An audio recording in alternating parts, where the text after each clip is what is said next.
folks, I am Becky with Enduring Finances. Welcome back to our channel. Today we're going to be taking a look at all of the dividend income that we earned from the month of July and breaking down how I reinvested the money that I earned from those same dividends back into my stock portfolio.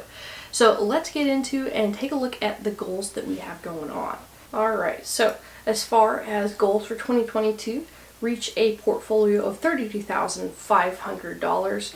Right now we are just dancing on that $30,000 portfolio mark, so I'm not sure if we'll hit that just based on how the market goes this year. We want to earn $1,200 in dividend for the total year with an average monthly dividend of $100. For our long-term goals, we want to eventually reach a $600,000 portfolio that is seeing a 4% annual return, which is about $2,000 a month in dividends on average, or broken down to about $65.75 a day on average with dividends. As far as our investing strategy, we have it broken down between the different sectors here. Our primary dividend earners are from finance and from real estate, bringing in 21 and 33% of the dividends between the two of them. So that's over 50% of my dividend return from two sectors. We can see that finance and real estate are still getting impacted, so we know that market has pushed those down, and we're going to rebalance our portfolio and pump money into those sectors specifically, and of course healthcare, telecommunications, and bonds and ETFs with how I have it broken down. So this is how I know where to reinvest my money, and it's based off of all of the different sectors and the stocks that I've evaluated and percentages within that. So this is just the bare overview of that. Now let's take a look at how my portfolio has done. So we know that June was a pretty bad month in the stock market. We dropped down over 7% loss. Well, we have corrected that plus a little extra in July. So we went from $27,000 to $29,000 in that portfolio. So just about a $2,000 gain, and we bounced that right back up from where we were at in May, down in June, and back up in July. So we're still lower than where we were at, but we are still moving forward. Overall, this whole year, we are down about 2.45% in the portfolio. So I feel like we're doing really good, especially with how negative the stock market has been and how many people are seeing thousands of dollars in losses. And we are still just moving forward and continuing to grow that portfolio. So happy with that. Let's take a look at how much money we earned in dividends. So we brought in one of our higher months, that quarterly average right there, for $119.83. So next month in August, we're going to have a pretty low month, right around probably $66, maybe $67 in dividends. And we're at a whopping total of $672.21 in dividends for this entire year. So we are a little over halfway to our goal. Alright, so before we jump into the individual dividends, let's take a quick look at how I reinvested and rebalanced my portfolio. So if we knew we were going to focus primarily on finance, and that is exactly what I did. So the first stock that I invested money in was on the 5th of July with ticker symbol BK, which is Bank of New York Mellon Corporation, with 2 shares. The purchase price for those shares each was $41.58, and as of the end of July, we're up about $2.75 in that position. And of course, we also invested in ticker symbol KEY, which is Key Corporation New, for 1 share that we bought for $17.06. And right now, I think we're up about $1.25. So not too bad. Reinvested in the finance sector, kind of build that up a little bit more because we are down. And then an interesting thing happened as far as how my portfolio has played out. And this one I didn't have any control over. I'm just kind of watching and seeing what happened and trying to come up with a game plan on how I'm going to react to it after the fact. But I'll post it right here. So ticker symbol GSK did a spin-off and kind of split their shares a little bit with Haleon. And what this says is the biggest European listing for a decade. Haleon essentially became its own company operating in the stock market in the European sector. specifically the UK. And so they spun off from GSK to be their own company operating the stock market itself. And when that happened, GSK essentially dished out shares of Haleon to the existing holders of GSK. Now, I owned 5 shares of GSK at the time that this happened.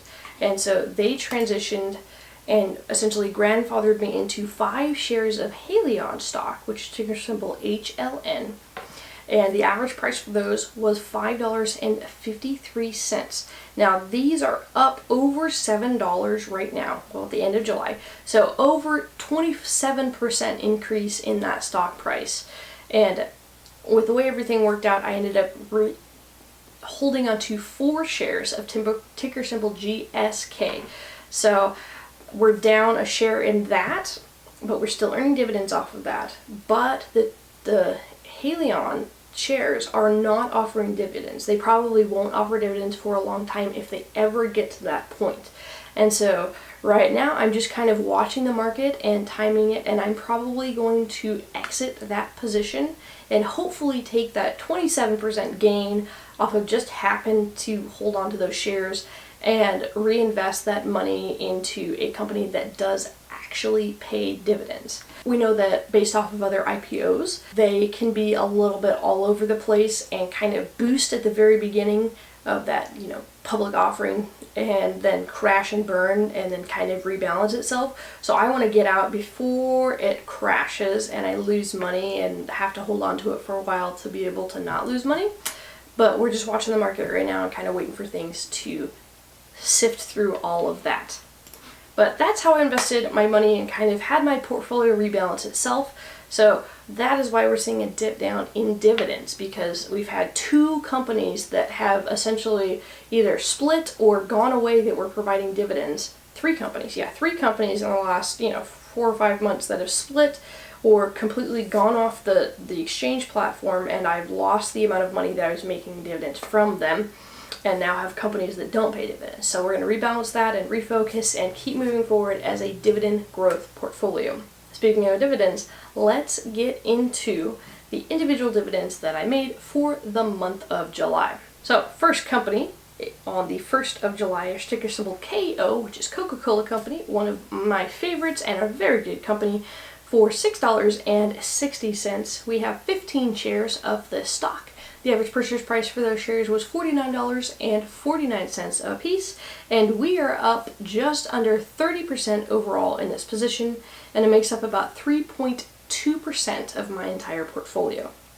Second dividend coming in again on the 1st of July is ticker symbol PPL, which is PPL Corporation, for $2.25. I own 10 shares of this company's stock. The average purchase price for those shares was $29.03 a piece, and we are up about 50 cents in this position. That makes up just shy of 1% of my entire portfolio. The third dividend coming in on the 6th of July is ticker symbol QSR, which is Restaurant Brands, for 92 cents. I own 2 shares of this stock. The average purchase price for those shares was $63.82 a piece, and we are down 16% in this position, and it makes up just shy of 0.4% of my entire portfolio. Now keep in mind, this is a Canadian company, so we have that additional tax that comes out of it. And our next dividend coming in on the 7th of July is ticker symbol BNDX, which is that Vanguard Total International Bond Index Fund. We earned 9 cents from that. I have 2 shares outstanding for $52.49 on average for those shares, and we are down about $2.80 in this position overall. And it makes up about 0.34% of my entire portfolio. And you are correct, we saw a slight increase in the dividend from 0.0419 to 0.0431 cents. So fractions of a penny increase, but it bumped us up to 9 cents instead of 8 cents between the 2 shares that we own. The next dividend came in on the 7th of July as well, ticker symbol GSK. I know we talked about it. We earned $1.68 for the 4 shares that we now hold with this organization. We're up about 7.4% in this position overall, and it makes up about just over half of a percent of my entire portfolio. Again, this is a UK company, so a European company, so there is a tax that is applied to that as well. Because this company went through the split and that transition, they did decrease their dividends. I'm not worried about that. I kind of expect it with rebalancing of their own company and regrowth and all of that. So they decreased their dividends from 41.07 cents to 38.03 cents, the dots there. So a little bit of a decrease in that dividend, but they did split and I was gifted shares to the other company, so it's going to work out on its own. The next dividend coming in on the 8th of July, ticker symbol DIN, which is Dine Brands Global Incorporated, for $1.02. I had 2 shares of this company stock. The average purchase price for those shares is $81.42 a piece, and we are down just shy of 12.5% in this position, and it makes up less than 0.5% of my entire portfolio. And this company increased their dividends from 46 cents a share to 51 cents a share. So a 5-cent increase. Happy to see it, glad to take it, and we will move forward with that. The next dividend, also coming in on the 8th of July, is ticker symbol EMN, which is Eastman Chemical Company, for 76 cents. I have 1 share that I bought for $73.12, and we are up over 31% in this position, and it makes up about 0.32% of my entire portfolio. The last dividend earned on the 8th of July is ticker symbol MRK, which is Merrick Company, for $1.38. I own 2 shares of the stock. The average purchase price for those shares was $81.52, and we are up over $15 in this position, or about 9.6%, and it makes up about 0.6% of my entire portfolio. The next dividend coming in on the 14th of July is ticker symbol MDLZ, which is Mondelez International Incorporated, for $1.40. I own 4 shares of this stock. The average purchase price for their shares was $58.20 a piece, and we are up just over 10% in this position overall, and it makes up just shy of 0.9% of my entire portfolio. Now the next dividend coming in on the 15th of July is ticker symbol MDT, which is Medtronic PLC, for $2.04. I own 3 shares of this company stock. The average purchase price for those shares was $107.70, and we are down over 14% in this position, and it makes up just shy of 1% of my entire portfolio. Now, even though this position is down over 14%, they still increased their dividend. So they increased their dividend from 63 cents a share to 68 cents a share. So we're down in the market, but this company is still moving forward and still continuing to increase their dividends, so I am happy with that. Our second dividend coming in on the 15th of July again is ticker symbol O, which is Realty Income Corporation, for 74 cents. We own 3 shares of this company stock. The average purchase price for those shares was $63.96 a piece, and we are up over $30 or 15% in this position. It makes up about 0.74% of my entire portfolio. The next dividend coming in on the 15th of July is ticker symbol PM, which is Phillips Morris International, for $8.75. Now I own 7 shares of this stock. The average purchase price for those shares was $78.13 a piece, and we are up over 24% or about $133 in this position overall, and it makes up just over 2.25% of my entire portfolio. Now the next dividend coming in again on the 15th of July is ticker symbol STAG, which is Stag Industrial Incorporated, for 12 cents. I have 1 share of the stock. I purchased that share for $44.40, and right now we are down over 26%, or we're at a loss of about $11.62 on that. And that makes up just over 0.11% of my entire portfolio. The next dividend coming in on the 15th of July is ticker symbol STOR, which is Store Capital Corporation, for $8.09. I own 21 shares of this stock. The average purchase price for those shares was $28.32 a piece, and we are up about 2.4% in this position overall, and it makes up just a little over 2% of my entire portfolio overall. The last dividend that we earned on the 15th of July is ticker symbol USB, which is US Bancorp Del, For $5.52, I own 12 shares of this stock, and the average purchase price for each one of those shares was $40.08. And we are up about 17.76% in this position overall, and it makes up just shy of 1.9% of my entire portfolio. Now the next dividend coming in on the 25th of July is ticker symbol EFC, which is Ellington Financial Incorporated, for $8.25. Now we still own 55 of those shares.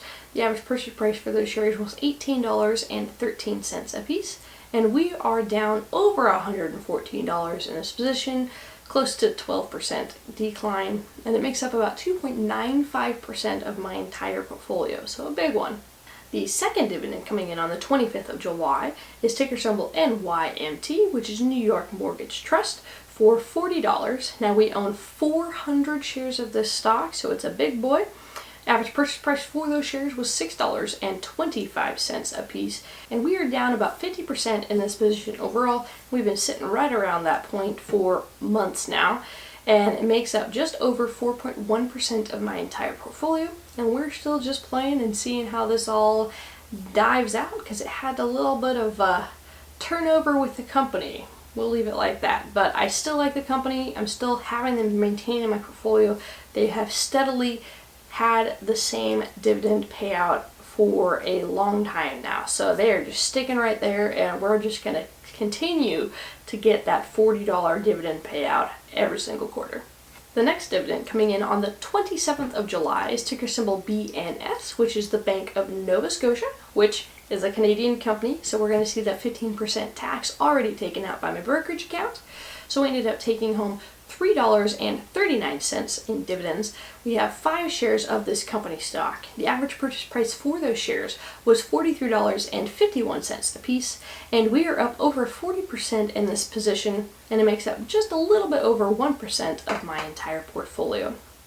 Now the next dividend coming in on the 29th of July is ticker symbol LTC, which is LTC Properties Incorporated, for $1.90. We own 10 shares of this stock. The average purchase price for each one of those shares was $37.52 a piece, and we are up about $43 in this position, and it makes up about 1.4% of my entire portfolio. Our second dividend coming in on the 29th of July is ticker symbol NLY, which is Annaly Capital Management Incorporated, for $15.18. Now we now own 69 shares of this stock. We've been increasing that pretty steadily in the past couple of months. The average purchase price in total for those shares is $7.48, and we are down just over 8% in this position overall. And it makes up just under 1.6% of my entire portfolio. Now the last dividend we earned for July also came in on the 29th, which is ticker symbol NRZ, which is New Residential Investment, for $9.75. We own 39 shares of this stock, and the average purchase price for those shares was $8.73 now on average, and we are up just under 25% in this position, so we're about up $85. It's about $85, and it makes up just over 1.4% of my entire portfolio. So that rounds out all of the dividends that I earned, bringing a nice total of $119 and some change. Happy to see that. So let's wrap up the video with my favorite segment, going over the statistics on how we're doing on a micro level of investing. We can see the average dividend yield is still continuing to increase. We are at 3.67%, so getting closer to that 4% mark. We've been building that up very slowly as we reinvest money more in finance and real estate sectors. Our average dividend yield has gone down, and we're not surprised to see that. We lost a share that paid out dividends, and we've seen that happen a couple of times, so a little dip with that. So that brought down our dividend average per month to $91.31. We kept our weekly average the same, $21.07. And then our average dividends per day is still $3. I'm still happy with that. That's still, like, I'm making $3 a day in passive income regardless of what I do. So I'm still happy to see that. Same with our average per hour and our average per minute. And then of course, to end it off with that comparison to a 40-hour work week, we would be making 52 cents an hour, just shy of 53 cents an hour. So it's not a lot of improvement here, but we can understand why, and that's important. Knowing why something worked or why something didn't work or why we didn't see that improvement is important to be able to know if we need to adjust our strategy and implement something different, or if we just need to give time the ability to work through what's going on, and it'll figure it all out in the end. So we're going to maintain our course. We're going to continue to reinvest our money and rebalance our portfolio and just focus on that long-term dividend growth strategy. We're going to continue to work towards our goal to make essentially $2,000 a month in dividends in passive residual income. So good month for us. August should be a lower month as far as dividend returns, but we're still going to be reinvesting that money. And I'll wrap things up here, and I will look forward to breaking down all the August dividends and reinvestments in the beginning of September. So I will see you then, guys. Bye.